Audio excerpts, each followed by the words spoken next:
Hello friends, इस नई video में फिर से आपका स्वागत है। मेरे सामने खड़ी है MT-15।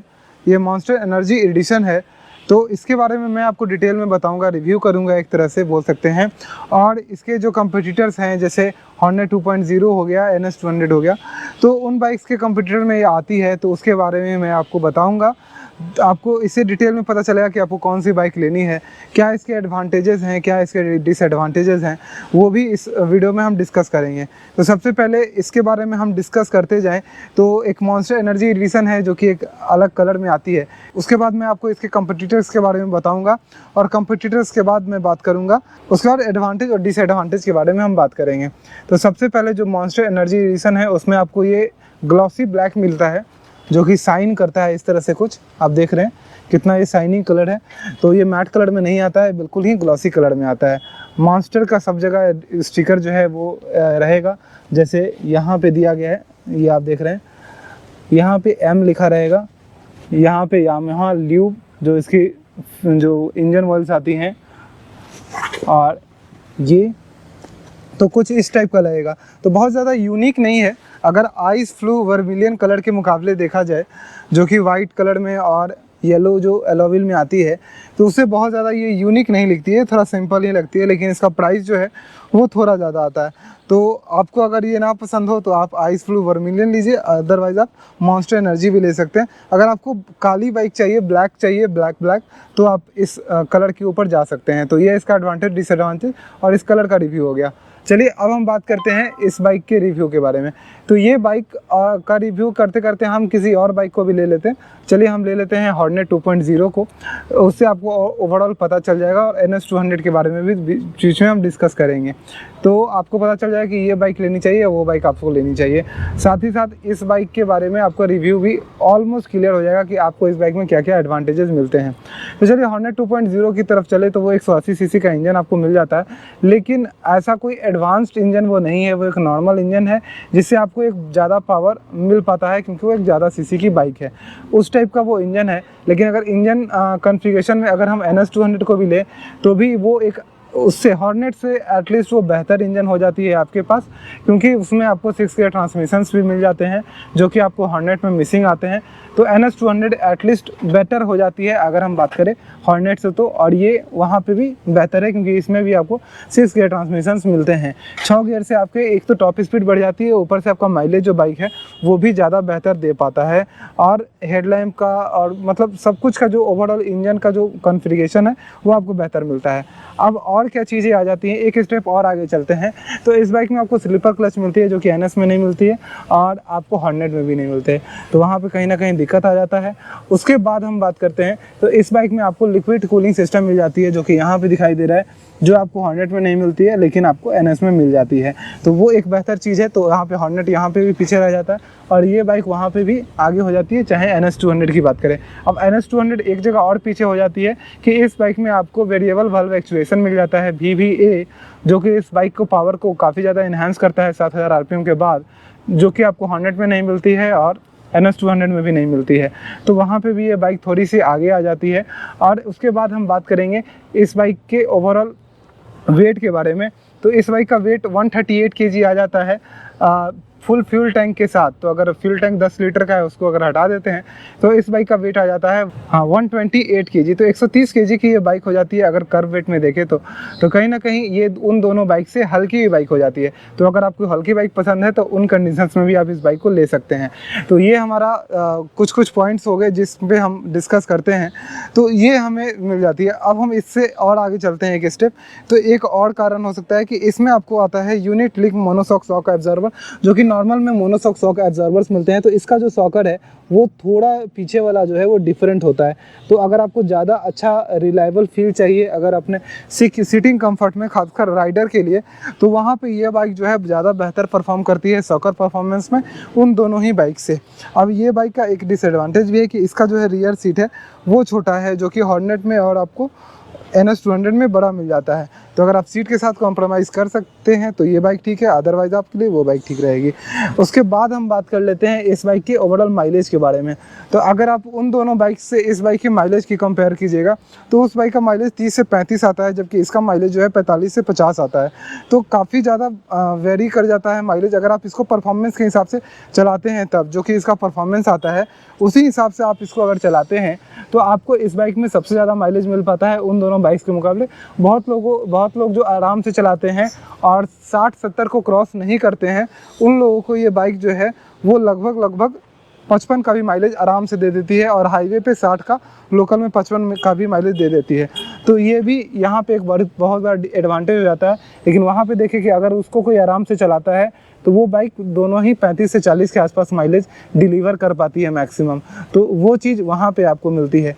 तो इन सारी चीज़ों के साथ आप कंपैरिजन और एडवांटेज डिसएडवांटेज आपको पता चल गया होगा कि मार्केट में जो इसके राइवल्स है, जो इसकी प्राइस आती है आज की डेट में लगभग 1,70,000 75,000 के बीच में आती है। तो उस प्राइस में अगर आप कोई और बाइक लेते हैं तो आपको क्या परफॉर्मेंस मिलेगी। अगर परफॉर्मेंस की बात करें तो हाँ, हॉर्नेट में थोड़ा सा आपको ज़्यादा परफॉर्मेंस मिलेगा, लेकिन इतना ज़्यादा नहीं मिलेगा कि इस बाइक को वो बीट कर पाए। लेकिन NS200 बीट कर जाएगी, लेकिन हॉर्नेट जो है इसके कंपटीटर्स में ये हॉर्नेट को बीट कर सकती है, क्योंकि इसके पास VVA आ जाता है और इसके पास पावर भी 8.5 PS का मिल जाता है और टॉर्क भी आपको 13.9 का मिल जाता है। आपको जो NS200 है उसमें इससे पावर और टॉर्क जो है ज़्यादा फिगर्स मिलते हैं, तो वहाँ पे वो बीट कर सकती है। तो परफॉर्मेंस वाइज आपको NS200 तो बीट कर सकती है, लेकिन हॉर्नेट कहीं ना कहीं वो इसके बराबर ही रह जाएगी या फिर इससे पीछे रह जाएगी, क्योंकि इसमें VVA जो आता है वो, और इसका जो गियर ट्रांसमिशन भी है वो ओवर ड्राइव जो है वो ज़्यादा है, जिसके कारण आपको जब आप यामाहा के वेबसाइट पर दीजिएगा तो बाई मेंशन भी किया रहता है कि भाई हमारा जो गियर रेशियो है वो ज़्यादा है, मतलब हम जो है ज़्यादा स्पीड में चल सकते हैं अपने कंपटीटर्स के मुकाबले, अपने CC सेगमेंट के मुकाबले हमारा स्पीड जो है वो बेहतर परफॉर्म करता है दूसरे बाइक्स के मुकाबले। तो वो चीज़ें आपको यहाँ पे मिल जाती है। तो ये सारी चीज़ें हैं इस बाइक के कंपटीटर्स के बारे में। अब हम इसके एडवांटेज और डिसएडवांटेजेस के बारे में बात करते हैं, जैसा कि मैंने बोला था, और उसके साथ हम इसके रिव्यू के बारे में भी बात करेंगे। तो अब हम किसी और बाइक को कंपेयर नहीं करेंगे अभी से, तो हम पहले देख लेते हैं इसके इंस्ट्रूमेंट क्लस्टर को कैसा दिया जाता है इसमें। तो कुछ ऐसा इंस्ट्रूमेंट क्लस्टर आपको मिल जाएगा मॉन्स्टर एडिशन में, या फिर कोई भी वेरिएंट लीजिएगा तो यही इंस्ट्रूमेंट क्लस्टर मिलेगा आपको। अब आगे आ जाते हैं, तो यहाँ पे हमें प्रोजेक्टर हेडलैम्प मिल जाता है, 2 ऑक्सिलरी लाइट्स मिल जाती हैं, यहाँ पे नंबर प्लेट का ऑप्शन दिया गया है, और ये जो है ये इसी तरह नेकेड आपको मिलेगा देखने को। टायर्स की प्रोफाइल 282 mm का डिस्क और ABS के साथ फ्रंट में मिलता है। तो इन सभी चीज़ों में कोई ऐसा डिसएडवांटेज वाली बात नहीं है। आपको फॉक्स भी जो है वो अच्छे खासे 41 mm के आसपास का इसका विड्थ है, तो ये अच्छा खासा आपको चौड़ा फॉक्स भी यहाँ पे मिल जाता है। ऑल ओवल का डिज़ाइन, चाहे आप टायर की भी क्वालिटी की बात करें तो MRF के FX1 सीरीज़ के टायर मिलते हैं जो कि काफ़ी अच्छे होते हैं। 100 सेक्शंस के आपको इसमें टायर मिलते हैं। यहाँ पर जैसा कि देखें तो एक कवर लगा दिया गया है, ये आप देख सकते हैं लिक्विड कूलिंग का जो है लिक्विड का बॉक्स वहाँ पे रखा गया है जो कूलेंट का होता है। तो उन सभी चीज़ों को देख सकते हैं हम यहाँ पे।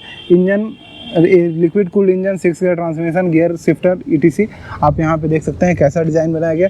तो यहाँ तक भी कोई डिसएडवांटेज वाली बात नहीं है। अगर किसी भी बाइक से कंपेयर करें तो ये बाइक का डिज़ाइन जो है ओवरऑल बेहतर बनाया गया है।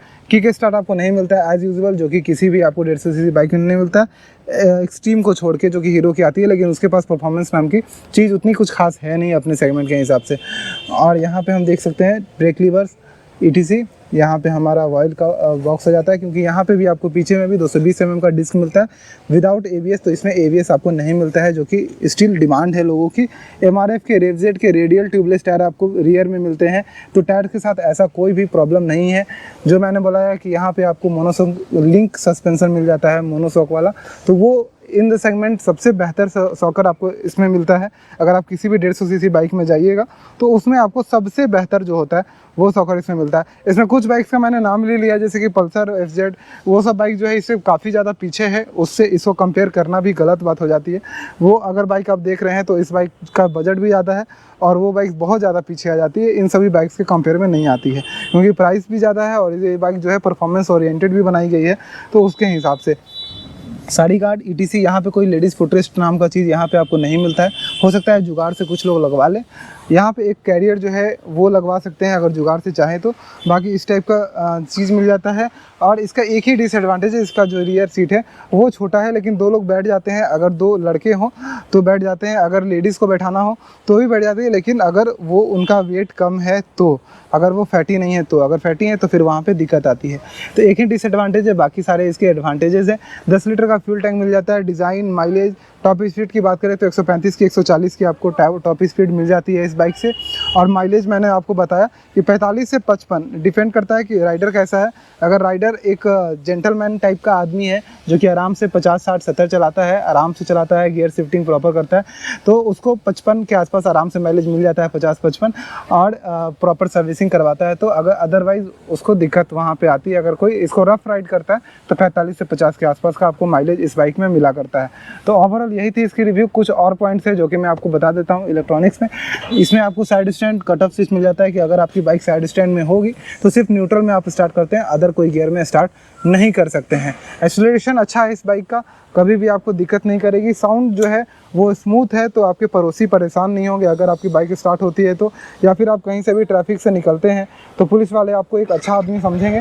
वो चीज़ें आपको यहाँ पे मिलती है। आप साउंड इसका सुन रहे हो, कितना अच्छा साउंड आपको इस बाइक में मिलता है। अब यहाँ पे मैं आपको एक और चीज़ करके दिखाता हूँ।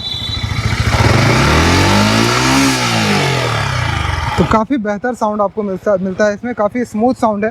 तो आपको एक फटफटिया साउंड चाहिए जो कि आफ्टर मार्केट एग्जॉस्ट से मिलता है, तो वैसा कोई भी साउंड आपको नहीं मिलता है। बहुत ही स्मूथ साउंड आता है इसका। तो कोई भी आदमी इस बाइक को आप सामने लेके जाइएगा तो आपको एक जेंटलमैन समझेगा, जेंटलमैन टाइप का इसका साउंड आता है। बाइक थोड़ी सी नैरो हो जाती है, मतलब इधर से नैरो, इधर से इधर पतली होती जाती है, ऊपर की ओर छोटी होती जाती है। तो उस टाइप का इसका डिज़ाइन दिया गया है। तो अगर आप ये बाइक लेना चाहते हैं तो पटना में यामाहा में अवेलेबल है मॉन्स्टर एनर्जी एडिशन। तो कॉन्टैक्ट नंबर, एड्रेस डिस्क्रिप्शन में दिया गया है, आप जाके बात कर सकते हैं, टेस्ट राइड लेके देख सकते हैं कि बाइक आपको चलाने में कैसी लगती है। Bye bye.